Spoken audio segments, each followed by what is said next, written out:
Hello, everybody. Welcome into the Fantasy Pros Football Podcast. I'm Ryan Wormeli, joined as I am every Thursday all season long by Pat Fitz-Maurice and by Jake Ciely from The Athletic. We are talking Week 3 starts and sits. We're going to run through all the usual stuff we do in this episode. We're going to talk about some of the most popular waiver wire ads of the week, and are we starting them right away, or are these more stashes? We're going to do our touchdown calls at the end of the episode. We're going to rotate through which position each of us is trying to pick a touchdown scorer for. And, of course, we're doing kind of our must-starts, must-sits, the guys, some head-to-head player debates who we're starting and sitting with players that are ranked closely in the expert consensus rankings, which, by the way, you can find at fantasypros.com/rankings. That's all of our 2025 consensus rankings and tiers all season long can be found there. Again, fantasypros.com/rankings. Fitz, how you doing here entering Week 3 already? Doing pretty well. You know, it's a mixed bag as far as the teams are going and everything. But let me ask you guys, do you think we've had more, less, or about the same number of injuries as we've typically had in fantasy through 2 weeks? Less. Yeah. Less? I think the area where it stands out is just that there's so many backup quarterbacks going into this week. Beyond that, I haven't looked at the data, but it feels like less besides that position. Okay, so over quarterbacks, under everything else. Yeah, that's what I would say. I mean, we've had a few wide receiver shoulder issues, but some of the ones we thought were going to keep people out maybe did not, like Drake London and Jaylen Waddle. Those guys didn't miss any time with theirs. Brock Bowers had an injury scare, didn't miss any time. So, yeah, maybe you guys are right, but quarterback's been kind of a minefield. Well, I feel like when you look at the waivers, there hasn't been that, like, this is the running back everybody's trying to pick up because the starter in front of him went down like that, which I'm grateful for, right? We don't want to see one of those starters go down. No. But that feels to be a common thing early in the season. I don't think it's really happened this year.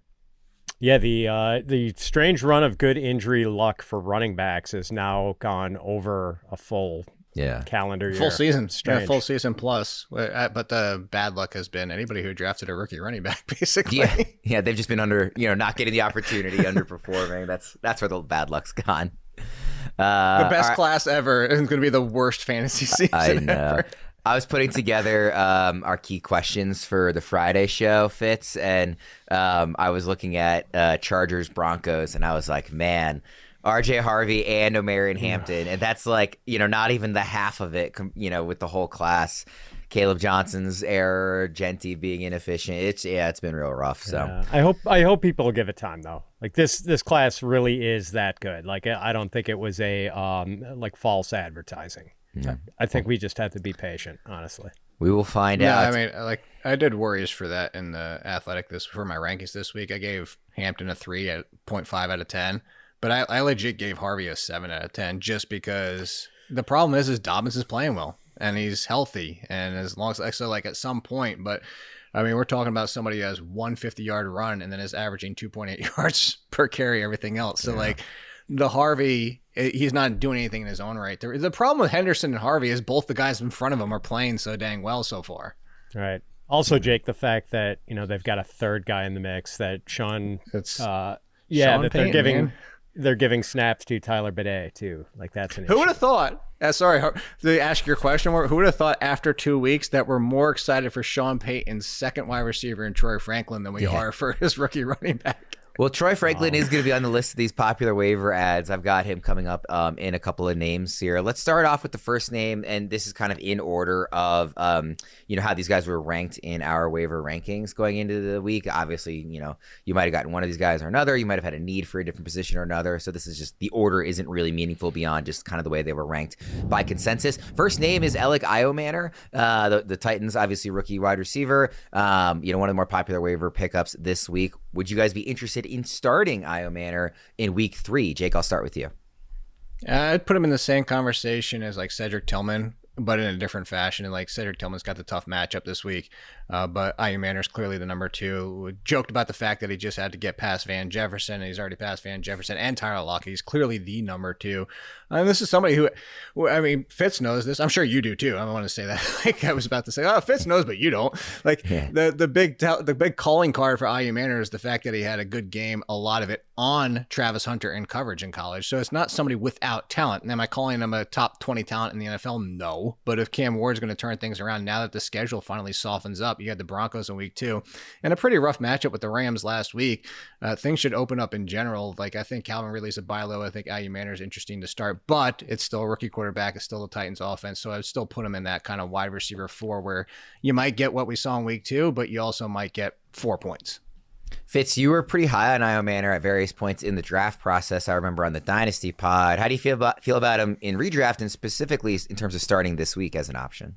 Yeah, Worman, we talked about that Colorado game on the Dynasty pod from 2023 where Ayomanor had almost 300 receiving yards. Although in fairness, he did have like a 98-yard touchdown against one of the other Colorado cornerbacks in that game. I like him a lot. Are you playing him this week? Possibly, but probably not. Like, the bye weeks are coming. We're going to need him more in a couple of weeks. I've got him ranked wide receiver 53, which is a little below consensus, but so far so good. He's only got one fewer target than Calvin Ridley. It's just we haven't seen Cam Ward hit 200 passing yards in a game yet. Well, he's not on the list, so let me ask Fitz this, and you can answer too, Worm, of course. Like, yeah, it's your show. But would you start Ayomanor, or would you start Wan'Dale Robinson, who's actually getting shots downfield in week 4? If you had to pick between them, Fitz, like, because I think he's not on the waivers list, but he was a pretty popular pickup in his own right too. Yeah, no, that's a fair question. Let me just pull up my wide receiver rankings real quick. I know they're really close. Yeah, I have Wan'Dale. Tell you, I have Wan'Dale ranked higher. I mean, the usage has been pretty good so far. I've got him wide receiver 47, so he's about 6 Like I was joking high. Last year, 140 targets still only got him to be a wide receiver 4-5 in all of his leagues. But that's because he wasn't seeing anything more than 4 yards downfield. And if Russ is going to chuck it to him a couple times, hey, why not, right? Wan'Dale is ranked higher than Ayomanor. He's also ranked higher than Franklin, who we're going to get to, like I said, in a couple of names also. So he's ahead of both those guys. The next name in terms of the most, where they were ranked on the waiver ads is Juwan Johnson. I felt like this was the week of Johnson. Every analyst that I saw had some video or article about how this was a great pickup, and just regardless of whether or not you think he's a good player, the opportunity has been there, at a position where that's not too common fits. So are you interested in starting Johnson at tight end this week? Oh man, I'm such a skeptic here. Like, in his previous best season, he had a 13.3% target share. He's basically double that now, almost 27%. No way that holds. But Saints QB Spencer Rattler is looking for him, and even though targets from Spencer Rattler are worth less than targets from other quarterbacks, there's still value to Johnson, even though the target share is going to fall probably into the mid to high teens. I've got Juwan ranked tight end 11 this week, which is below consensus. But with, George Kittle out, maybe Dallas Goedert is out again, I think the people who picked up Juwan Johnson are probably starting him this week. What do you think, Jake? Oh, so yeah, the video I didn't have to make this week because I already took care of it last week. I am fully on board with Juwan Johnson until... So here's the thing. Interesting enough, by the way, you said the usage from Rattler. Well, the usage from Daniel Jones for Tyler Warren, 1-for-1. By the way, who's had both games better? Juwan Johnson. And I'm not saying I would take Johnson over Warren for the entire season, but what I'm saying is I like the fact that you brought up Rattler. The two caveats I keep bringing on for Juwan Johnson, I'm going to be overweight for him until this changes, is Foster Moreau and other tight ends are coming back at some point, but they're not there right now.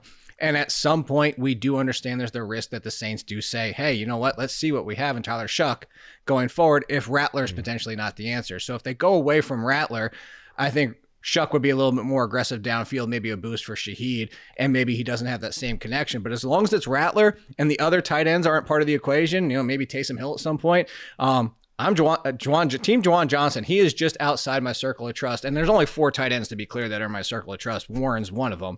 But he's in that next group. I have him at tight end 7 this week. I had him inside my top 10 last week. I'm going to be overweight on Johnson. We're going to differ on this one for a change, Fitz. Very much in the starting realm for Jake there. Let's go to a quarterback here. Daniel Jones, obviously one of the early surprises and fun stories of the season has been the Colts offense, back-to-back weeks now looking really good. 2 very different levels of defenses that they were facing and doing this against between Miami and Denver. I don't really want to ask the question of is Daniel Jones real or not? Because I think long term, none of us is going to be over our skis. Correct me if I'm wrong. I don't think long-term any of us are over our skis. But Maybe. right now, in terms of riding the hot hand, a lot of people need quarterback help with all these injuries we're talking about. If you had Joe Burrow, maybe you were relying on J.J. McCarthy because you listened to Deebo, whatever it is. If you need a quarterback and Daniel Jones is an option, Jake, are you willing to start him? I did not want to hit submit on my rankings this week because Daniel Jones is inside my top 10, and it felt disgusting. The truth is, whether we deserve or want to give the credit to Steichen, or maybe some of it was carried over from the time that he spent with Kevin O'Connell, this version of Daniel Jones is fixed. And I put that in quotes because what is the true best Daniel Jones? I will say this, we're talking fantasy. And if this version of Daniel Jones, who is taking what his skill set is the short to intermediate game, that's where, like, coming out of college, there's the same problems. Like we saw it in the preseason 7-on-7s that he overthrew a wide open Alec Pierce. And it's just like, how did you miss that? Because that's Daniel Jones. But the thing with the Colts is they're taking what Daniel Jones did, and it's similar. And no, I am not putting him in the conversation. Just let me finish the statement. They're doing what the Bills did with Josh Allen. They said, hey, you know what? Instead of giving Josh Allen 2 6'4" wide receivers that can't separate and are just giant options, let's give him Diggs. Let's give him guys who can separate. So the Colts went out there and said, let's give Daniel Jones a game plan that works to his strength. And on top of that, they're treating him like Jalen Hurts at the goal line. So for fantasy purposes, he's a top 10 quarterback until further so. Like, yes, we all expect bad Daniel Jones to show up, and I've been one of the biggest detractors on Daniel Jones my entire career and his entire career. But I will say this, what if it doesn't change? What if the Colts just use him in his best case scenario? And no, does he throw 300 yards and get a touchdown on the ground every single week? But what if he's a QB1 again? He's been a QB1 in fantasy. Fitz? Yeah, it's so frustrating for Jonathan Taylor investors who, Taylor is just balling out this season, and Daniel Jones is punching in these short touchdowns like that Taylor should be getting. It's got to be maddening. Also, let's give some credit to the Colts offensive line. Like Daniel Jones with the Giants, his sack rate while he was wearing Giants blue was like 8%. The Colts have allowed a pressure rate of under 10% so far, which is crazy. And we know like a good high school quarterback can complete passes in the NFL if he has time to throw. So like that is helping Daniel Jones tremendous. And it's not gonna last. But because the Colts offensive line has been so fantastic and is completely healthy right now, like I've got Daniel Jones ranked as a back end QB1 this week, QB11, one spot ahead of Kyler Murray. Got to admit, I expected Daniel Jones to crash and burn against the Broncos last week. Didn't happen. Yeah. So, with all the quarterback injuries, I think the people who claim Daniel Jones are probably playing him this week. Speaking of the Broncos, last name on the waiver wire section here, Troy Franklin. I teased it earlier. Obviously coming off a big game, has the college connection with Bo Nix at quarterback. He's ranked a couple of spots ahead of Ayomanor, just for reference in the expert consensus rankings. Like I mentioned before, a handful of spots behind Wan'Dale Robinson.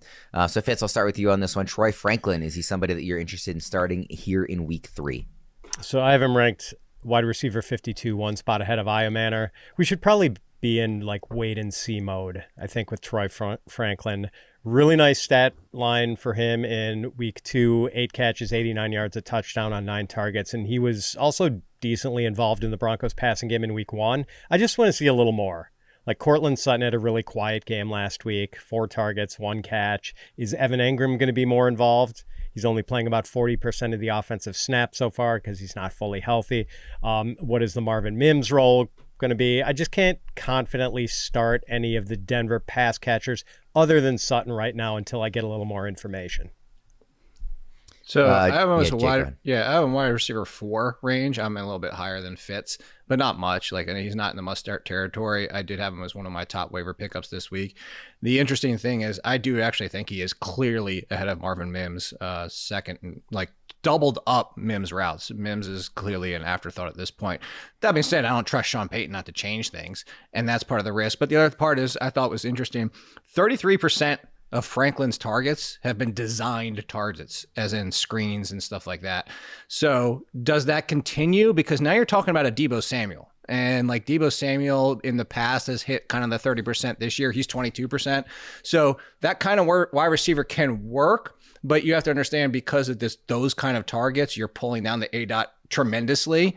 So does it end up being a wide receiver 3? But right now I'm going to keep him I have him as a fringe wide receiver 4 because of the Sean Payton risk, but also because do those design targets continue, or is that something they've been trying through the first 2 games? Let's go to our plant your flags. This is one player from each of you that you guys just have real conviction on, that, you know, it doesn't have to be your highest rated player, but a guy that you want to be ahead of consensus on, a guy that you really believe in, that you think you want to plant your flag on for having a big week 3. Fitz, you can go first. George Pickens. The Bears are without their 2 best cornerbacks, Juwan Johnson and Kyler Gordon. They just gave up 52 points to the Lions. Chicago has allowed a league-high 7 touchdown passes. I think CeeDee Lamb and George Pickens are both going to eat this week. What do you think about Pickens, Jake? Yeah, hey, my touchdown call from last week, I'm on board with it again. Like, if I were a wide receiver, I would think about him as another one. Looks at both with CeeDee Lamb. If this game isn't a shootout, like, we are going to be massively disappointed. On paper, everything points to this should be a 30-30 plus on both sides of it. So I love the Pickens play. I think he's solidly in a wide receiver 2 conversation this week as a number 2 for his team. You know, he's actually ranked as a wide receiver 3 in consensus. He's wide receiver 25, so obviously just outside. You're wide like range. a hair. But I take it both of you would feel like that ranking's too low, it sounds like. Yeah, I mean, I have Worthy a spot in front of him right now with that's like, hey, if Worthy returns. But I think we've talked about, or was it with, no, it wasn't with you, Fitz. It's saying like, yeah, does he get the full complement coming back in his first game with Worthy? So like, that's a speculation. If you want to go with Pickens, I have no problem with it. I think Pickens is in the same conversation as risking Marvin Harrison at this point. Yeah, I've got those 2 side by side, Jake. So Harrison wide receiver 20, Pickens 21. Yeah. All right, Jake, who's your plant your flag guy? How about a quarterback who's been top 10 in every single game he's played except for 2? At the Steelers and home against the Steelers. And the home against the Steelers was his very first start ever. It's Jake Browning. Like, for everybody out there who lost Joe Burrow, I know everybody's immediately gravitated towards Daniel Jones, but Daniel Jones got scooped up in a lot of leagues after week 1. If Daniel Jones is still out there, I would still go Jones. I have Jones in front of Browning. But just talking about somebody, I did a whole video on this. 272 yards average per game, including the fill-in this past week. He's had a touchdown in every single game. He's had a rushing touchdown in half of his games, 4 of 8. Jake Browning, I think he's potentially a QB1.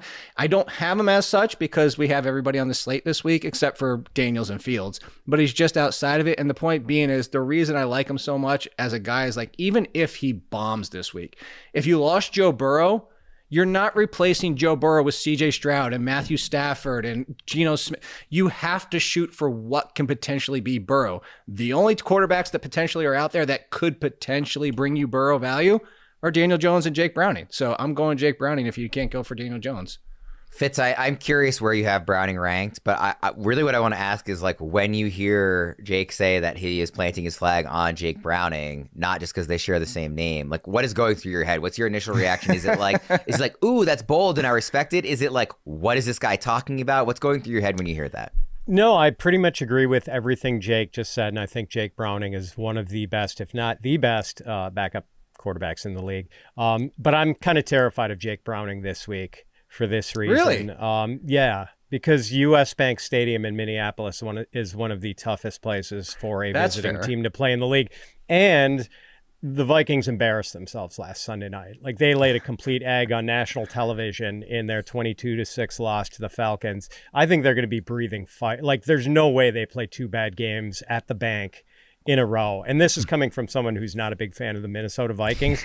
I think they're going to smoke the Bengals this week. Like, Brian Flores is going to have some extra special stuff cooked up for Jake Browning this week. Smoked overall. I was like, I actually hope they jump out to a 20-0 lead because that just means more passing for Jake Browning. I mean, like, he could have a real, like, it could be kind of a garbage time game, but like, I think the Vikings are going to jump all over the Bengals. Well, then think about the mindset for the Bengals right now. Like, you're a very lucky 2-0. You just lost Joe Burrow. You know you are not going to the promised land with Jake Browning. I mean, no offense. Like, Browning is a good backup, but he is a backup. Like, they are not making the playoffs, and they have to know that. So I feel like... Let me ask you. Yeah. I have him because I was surprised how highly he's ranked this week. I have Browning one spot in front of Michael Penix. I've got Browning quarterback 24. He's way down for me. Yeah. just for this you week. Hate all Jakes. Just for this week. I did when I was putting together the outline. I had a typo and I accidentally wrote Joke Browning instead of Jake Browning. So hopefully that's not going to be reflective of how he ends up. It's not how I feel. If he ends up QB 28, I'm going to pull a Deebo and not show up next week. Yeah. Today's show is brought to you by our new presenting sponsor, Hard Rock Bet. The Hard Rock Bet Sportsbook app is top rated with thousands of 5-star reviews, and it's easy to see why. If you've ever been to one of their hotels or casinos, you know they treat you right, and it's the same on their app. It's week 3, but if you haven't tried your first bet on Hard Rock Bet, there's still time for you to get $150 in bonus bets if you win. Just place a $5 bet, and if it hits, you get not only your winnings, but $150 in extra bonus bets. If you want to see what other people are betting on from now through this weekend, the Hard Rock Bet app shows you trending parlays, the most bet player props, top picked upsets, and more. Just download the app and this info is a tap away. Hard Rock Bet has new promos every day. This week there's profit boosts for 5 straight days of football. That's a Thursday night profit boost, a Friday college profit boost, another profit boost for Saturday's college games, plus NFL profit boosts for Sunday's games and Monday night. Every Thursday on Hard Rock Bet, you also get legendary reward drops full of rewards like bonus bets, parlay insurance, and more. Open up your drop in time for this weekend's games and see what you get. Hard Rock Bet is the only legal sportsbook in the state of Florida and is also available in Arizona, Ohio, New Jersey, Indiana, Tennessee, Virginia, Illinois, and Colorado, with more states launching all the time. Head over to Hard Rock Bet, sign up, and make your first deposit today. All right, guys, let's get into our start-sit player debates. I know I mentioned that there hasn't been a lot of this running back is getting elevated because the guy in front of him got hurt. We kind of have a pseudo version of that here with this first running back debate. Jordan Mason, who was somebody that we did already like, so it's not like he came out of nowhere in that sense as like a true backup. But obviously the opportunity is going to be really expanded here with Aaron Jones now on IR. So my question here for week 3, Jordan Mason or a guy who was going as like a late first, early second round pick, but has been disappointing, Ashton Jeanty. Jake, I'll start with you on this one. I'm still going Ashton Jeanty. He is still 13th in the all running backs for touches. Yes, the blocking hasn't helped him. And yes, part of it is Jeanty's own problem is that, hey, not every play in the NFL ends up going 50 yards. You have to understand that. You can't take them all to the house. Maybe stop smashing the B button and the juke button and just understand sometimes 4 yards is better than getting a loss.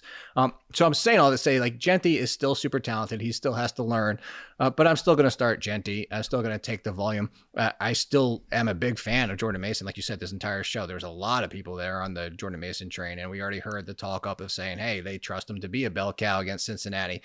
I'm just going to still take Jeanty and his use slightly over Mason, but I have them both as top 15 running backs. I think the panic on Jeanty is a little bit too overblown, mostly because it's more disappointment than anything else. What do you think, Fitz? I mean, obviously, I think Mason is somebody that we're all going to be, high on this week. But relative to a guy like Jeanty, where Jake says, it's still early, right? It's not time to panic on him. It's just been disappointing more so than a disaster. What do you think about this one, Mason or Jeanty? And I agree with that on Jeanty. People should not stop playing this guy. He's going to be terrific, but his offensive line needs to get it together. The Raiders ranked dead last in the adjusted line yards metric for run blocking, and we're just repeatedly seeing defenders make first contact with Jeanty at or behind the line of scrimmage. But I would play Jordan Mason over Jeanty this week. Mason is my RB7. Wow. The Vikings have no one else in that backfield. I mean, they just re-signed Cam Akers. I don't even know if it's going to be him or one of these other guys. I mean, I think they have Xavier Follett. He was practice squad. I'm not even sure who their number 2 running back is for this week. And the Vikings would be Scott? Best served. I think it's Scott. It might, yeah. Is it Xavier Scott? Anyway, the Vikings would be best served by trying to hide their quarterbacks as much as possible. And there's a good chance Jordan Mason gets 20 or more carries this week, and you can absolutely run on the Cincinnati Bengals. I'm looking at your running back rankings here, Fitz. We don't usually talk about the Thursday night players because, the nature of when the show comes out, there's not a lot of wiggle room there. But it hasn't happened yet, so I want to ask you for this part. You would rather start Jordan Mason than James Cook going up against the terrible Dolphins? Yes. Okay. Wow.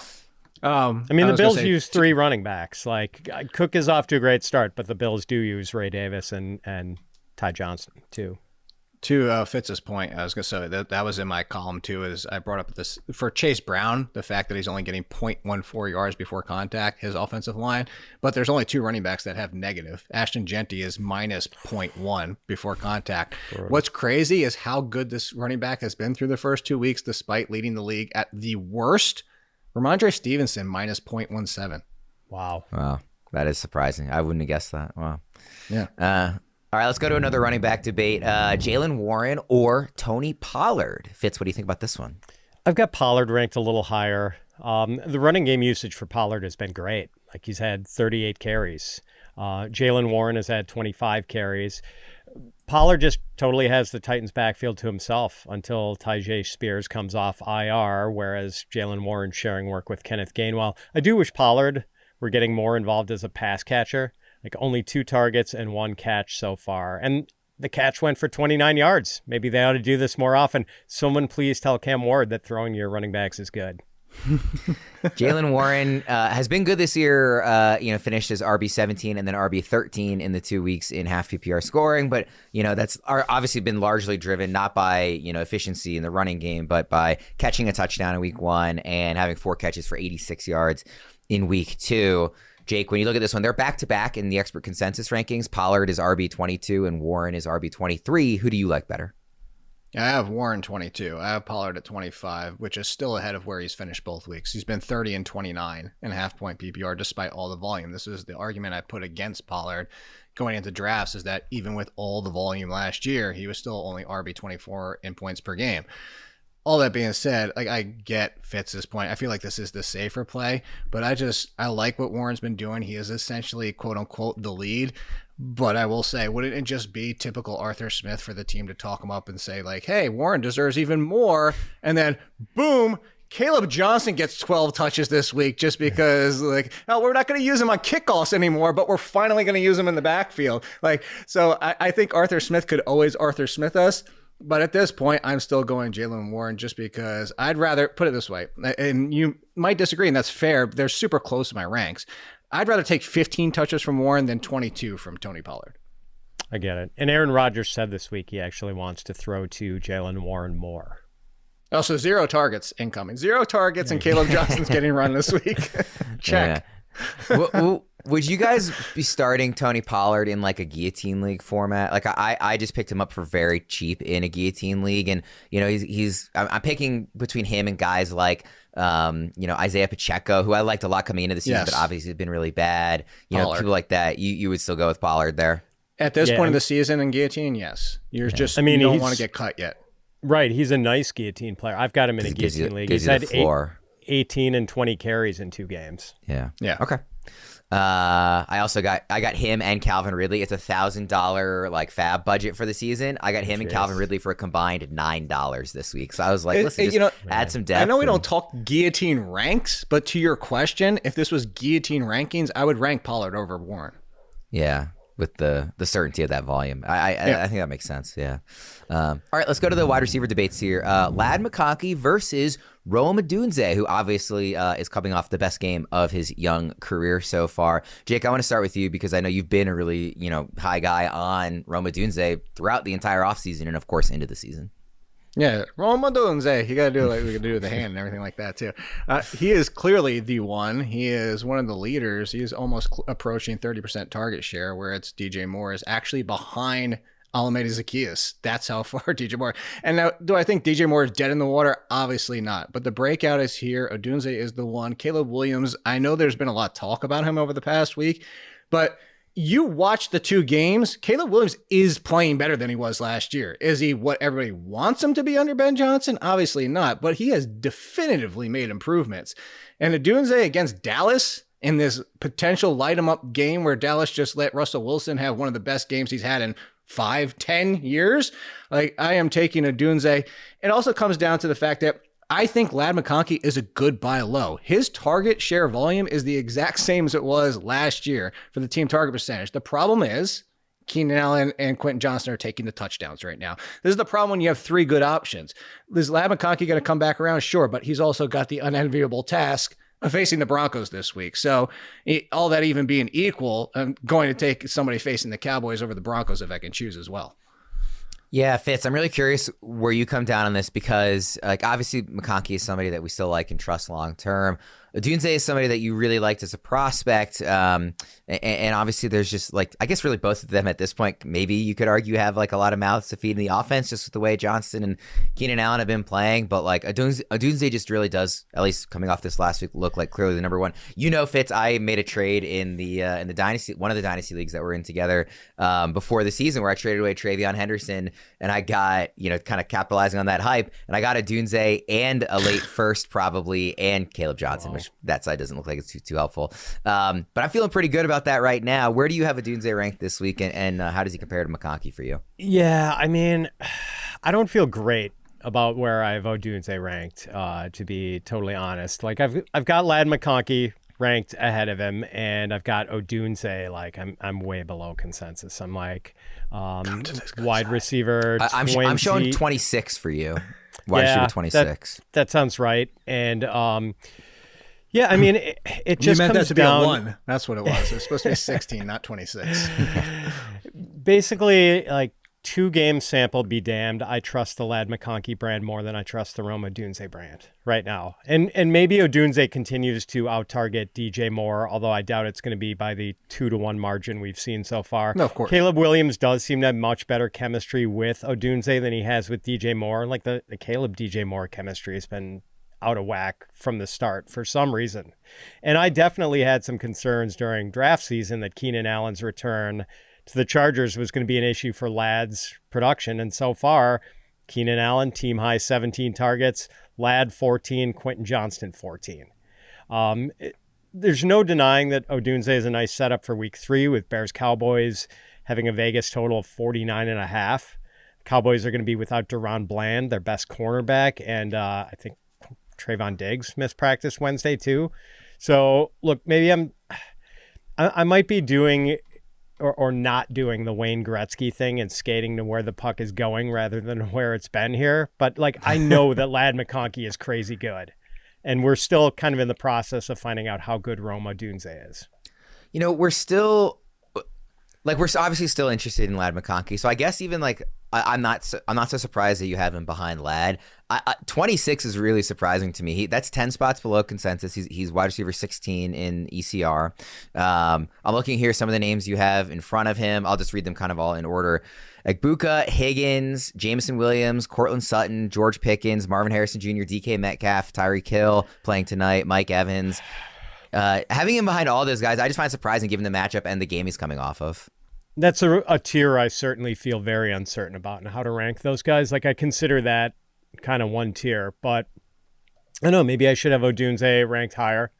Like, I still don't have supreme confidence in Caleb. I still don't know that Rome is like the alpha target earner in Chicago. And, it's just hard to feel really confident in anything Bears related right now. Yeah. All right, let's go. Pat just has an article ready to go on Monday that says Rome has fallen. That's what it is. He just wants to use that. He's all about the headlines.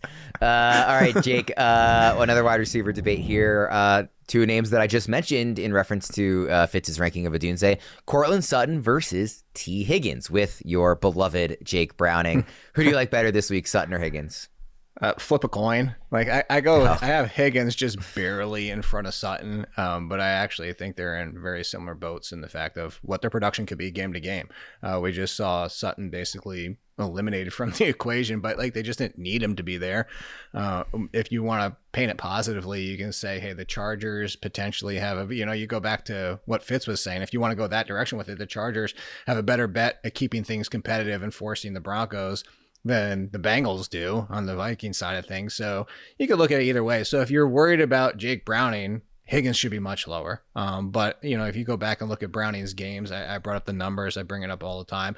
The target distribution was still there for Chase. It was slightly lower for Higgins. They ran slightly more neutral game scripts, but it was still there enough that I have him as a wide receiver too. They are almost back to back in my rankings at 23 and 25. It's similar to what Fitz was just saying about a tier though. Like, this is a tier that I'd go up to Marvin Harrison and all the way down to, like, Terry McLaurin, who's at 30, just because the usage just hasn't been there yet. And of course, we're probably getting Mariota.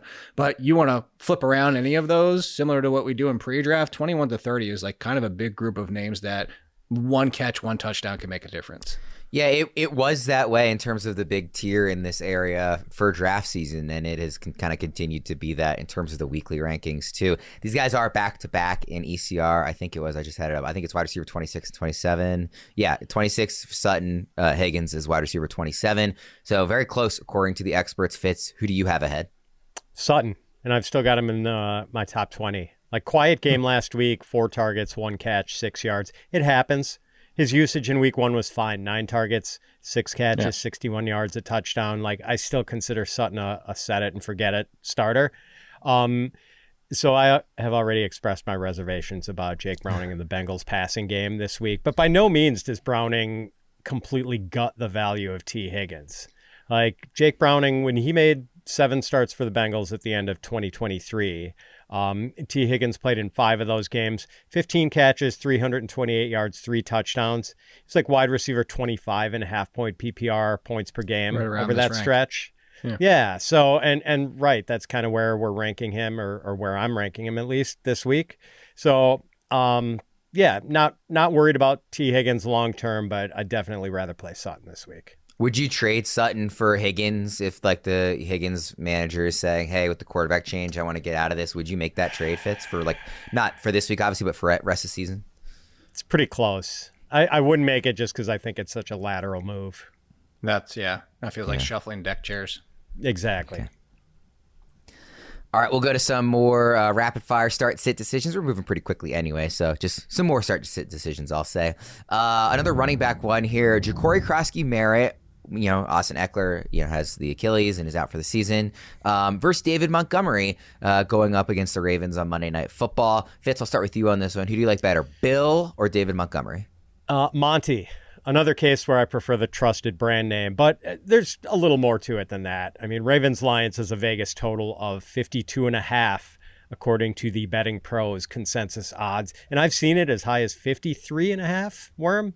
Like, we're going to get a point avalanche. I mean, the 2 teams combined for 93 points in week 2. So in the 50s almost seems too low. Yeah, I'm not looking to bet the under in that game, put it that way. Whereas Commanders-Raiders has a Vegas total of 44. So, yeah, the market expects offensive fireworks in one game and not really the other. So the Commanders may or may not have Jaden Daniels too, and if they don't, that certainly dampens Croskey-Merritt's touchdown outlook.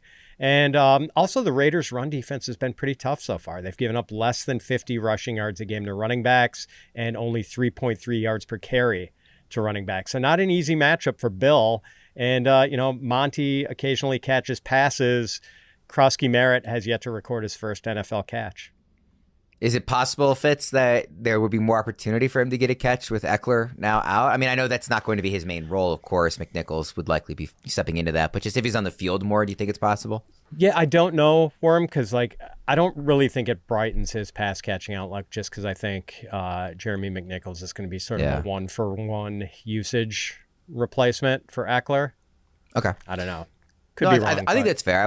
I just wanted to, at least ask about it. Jake, what do you think, Bill or David Montgomery? Yeah, I'm going Croskey-Merritt barely. The problem is so the Raiders' run defense is actually more concerning than the Ravens right now.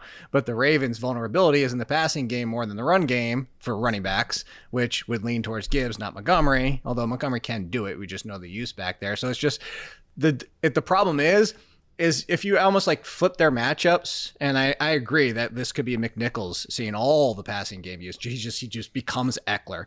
But I think there's a little bit of potential tick up for Croskey-Merritt. Like, I would actually my gap would be larger if the matchups were reversed, if that makes sense. So that because of the matchups offsetting kind of what we're hoping for from both running back, I'm just going to take the lead versus the backup. And that's why Croskey-Merritt gets the very slim margin over Montgomery.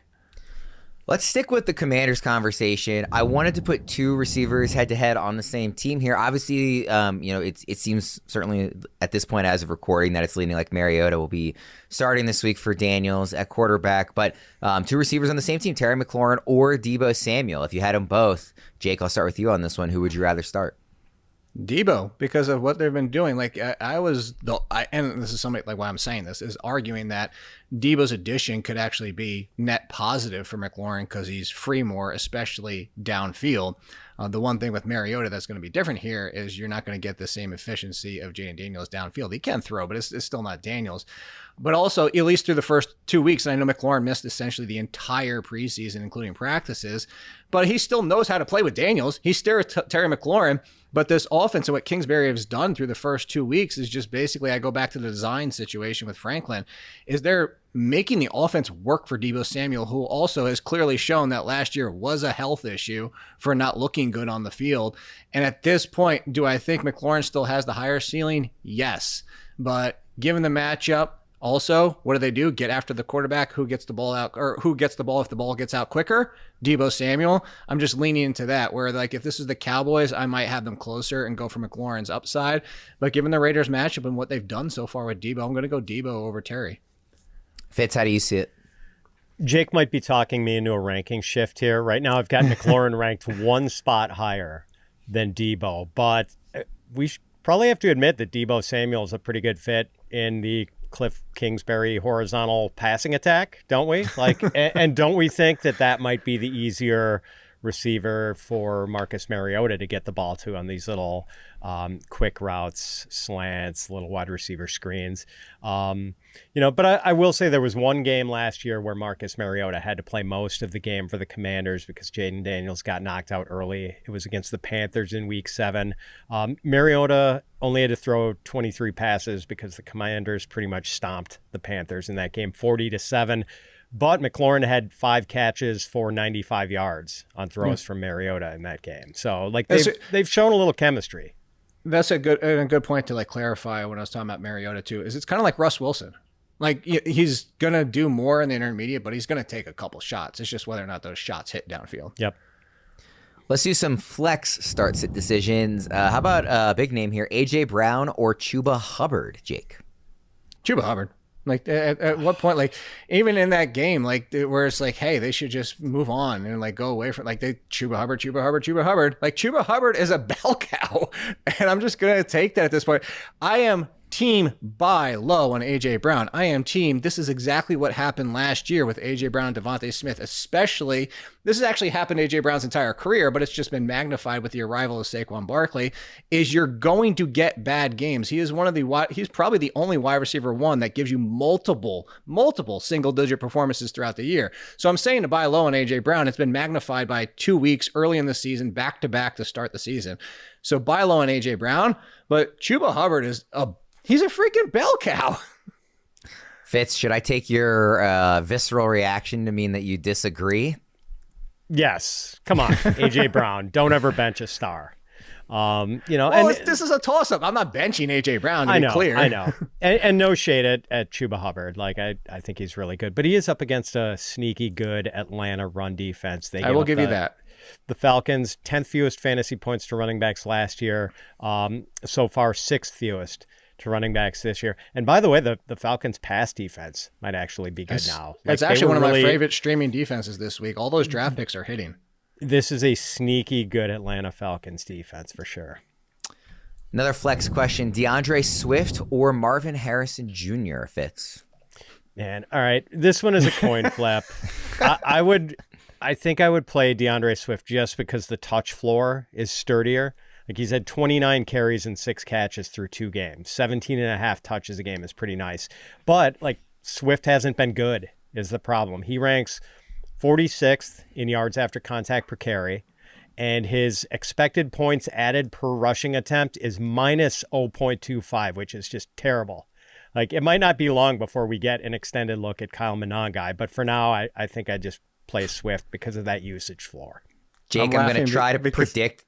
I was going to say, I'm going to try and predict that you're going to say, like, the floor play is Swift and the ceiling play is Harrison. 100%, but I also wanted to involve that emoji for everybody because that's exactly what went through all 3 of our minds as soon as you said DeAndre Swift versus Marvin Harrison, mostly because of Swift. And, like, it's wet fart noise. Like, I don't want to have to make this decision, but you're right. That's exactly what it is. Swift is guaranteed production right now. Is it a high ceiling? Absolutely not. But Marvin Harrison is as boomer bust as they come. With like week 1 looked good. Week 2, we went right back to 2024. It's like we're just going to keep sending them on go routes, and there's no connection with Kyler Murray. They even talked about it this week. They even said the connection's still not there. How is the connection still not there? I'll tell you why. Stop sending him on go routes 70% of the time. Like, use him more. But yeah, so Harrison could have the bigger game, but he's definitively got the lower floor. Yeah. DJ Moore or Rhamondre Stevenson. We didn't really talk much about Stevenson during draft season because we were so excited about Travion Henderson and kind of just assumed that he was going to get kicked to the curb. It hasn't happened, like particularly in week 2. Certainly wasn't happening. So now heading into week 3, coming off of a nice game for Stevenson. Jake, I'll start with you on this one. DJ Moore or Rhamondre Stevenson? It's basically copy-paste the previous answer. Like, Stevenson's got the floor. I do think Henderson's coming. Like, I would buy Henderson low. This might be the game that it happens. The Steelers' defense has not looked good through 2 weeks at all, especially in the passing game, which is something that Henderson can do. But again, Stevenson's looked great. But we just did this last year. Stevenson looked great to start the season and then just fell off the cliff. And then that's everything that happened after that they turned to Antonio Gibson to start a game. So I do think there is a potential that Henderson takes over. But until that happens, he looks really good. Stevenson looks like the 2 years ago Stevenson so far. And I know DJ Moore in the shootout, but that's the same thing. DJ Moore isn't even past Zacchaeus in target share right now, and I do think that will change. So if I need the ceiling play, it's DJ Moore. I have him that close where it's really about your team. And I hate to put this on the people watching, the managers, but it's the decision you have to make. If you don't want to risk a 2, it's Stevenson. If you want to go for that upside and ceiling, it's DJ Moore. Fitz? Steelers have now gotten chewed up by the top 2 running backs from that 2022 draft class in consecutive weeks, Breece Hall and Kenneth Walker. Like Jake's reasoning is sound, and I do agree. It's similar to the question about DeAndre Swift versus Marvin Harrison, and you do get the safer usage floor with Rhamondre. But I want pass catchers in that Cowboys-Bears game. And I know I turned down the shot at Odunze just because I trust Lad McConkey more. But like with that sky-high Vegas total, almost 50 points, and all those backup cornerbacks for both teams running around, I want DJ Moore here. Great game for Rhamondre last week with 142 combined yards, but he only had 27 yards from scrimmage in week 1. Like, I'm not quite ready to let Rhamondre back into the circle of trust. Of course. One more flex one here. Nick Chubb or Travis Hunter? I thought this was an interesting one. We haven't really mentioned Hunter on this show so Nick far Chubb. In season for good reason. Fitz, Hunter or Chubb? Yeah, Nick Chubb. Give me the decent touch floor. 13 carries week 1, 12 carries week 2. Couple of catches so far, one of which he actually looked pretty spry and went for 27 yards. And like Chubb has actually looked good so far, even though the Texans' offensive line is terrible. The Jaguars, man, anytime you have a chance to trade a future first-round pick to move up and draft a Wan'Dale Robinson type of receiver who can also be your dime back on defense, you just got to do it. 6.1 yards per catch for Travis Hunter so far, 3.9 yards per target, an average depth of target of 6.6 yards. I'm not going to rule out like Hunter, he's super talented, obviously, like long term, but I will say I'm feeling very good about the dynasty rookie drafts in which I took Teteroa McMillan ahead of Hunter, and I'm feeling very happy with that. Hunter or Chubb? Jake, what do you think? Chubb. And I know Woody Marks started to make some noise, but it wasn't 100% the best Chubb we've ever seen. But there was some burst on that touchdown run where, like, I don't think Marks is 100% coming for his job just yet. And I'm glad you brought that up, Fitz. I was actually going to bring up the ADOT for Travis Hunter. It's not quite 6, but I only included this in my article this week because of my concerns for DK Metcalf. His is 5.6. And the reason I brought that up because the best wide receiver last year with an ADOT under 6 yards per target was Khalil Shakir, and he was only wide receiver 46 in fantasy points per game. That is a wide receiver killer. And if Hunter's even going to hover under 7, it's going to be hard for him to even get to wide receiver 3 value, especially when he's primarily 3 wide and out of the slot. Like, this is just what it is. So I'm going Nick Chubb until we see some potential changes for the Jaguars, which might not happen. We already talked about Daniel Jones a bit in the waiver wire segment, so we'll go quick on this one. But I wanted to throw him against any kind of specific name here, and a guy that he's ranked really near in ECR is Caleb Williams, who we've talked a lot about these Bears, pass catchers for this week in this matchup against Dallas. How about the guy throwing them the ball? So Daniel Jones or Caleb Williams this week, Jake? Daniel Jones, one spot in front of Caleb Williams. I want to start both. Like I said, Caleb Williams looks better than people want to give him credit for, and this is a great matchup. But I can't believe I'm about to say this, but at least through 2 weeks in their situations, I actually trust Daniel Jones slightly more. Fitz, what do you think? Caleb. I've got him ranked QB8, Jones QB11. Can I say I hope you're right so I can get off this Daniel Jones train? Throw Jake from the train, not Mama. I want to get the hell off. Cowboys Bears, it's going to be such a shootout, and I almost feel like Caleb adds more reliable rushing value than Daniel Jones. I know Daniel Jones has the short touchdowns, but he's only got 27 or 28 rushing yards this season. Caleb's got 85 rushing yards so far and a rushing touchdown. So I just feel a little bit better about Caleb at home. Daniel Jones is on the road. The tight end I want to throw out is also one where we already kind of talked about it during the waiver segment, but again, it was just such a popular name that I really wanted to include him against a specific name, Juwan Johnson or Kyle Pitts. Fitz, who do you like? Pitts, and he has 11 catches right now, but it's really mostly about matchup. He's going up against the Panthers. They gave up the most fantasy points to tight ends last season. The Panthers gave up 65 yards and a touchdown to the Brenton Strange Hunter Long combo in week 1 for the Jaguars, and Trey McBride had 78 yards against them last week. You love Kyle Pitts. Pat Fitmaurice over here, because you one of these days you're going to plant your flag on Kyle Pitts in this show. I guarantee you are a huge fan. Johnson or Pitts, Jake? I guess I'm Juwan, man, because I'm going Juwan Johnson over here because it's close enough but I will say this. I don't know if we talked about it last week, but I mentioned the fact that Kyle Pitts doesn't actually look any different than Kyle Pitts. They're just using him. So he's still not separating. He's just rolling off the coverage and using his body. If you watch some of the routes he runs, he's just specifically running into defenders, not through them, but into them to position and kind of act like a power forward and peel off of them. And that's where he's getting his separation opportunities. So I like what they're doing.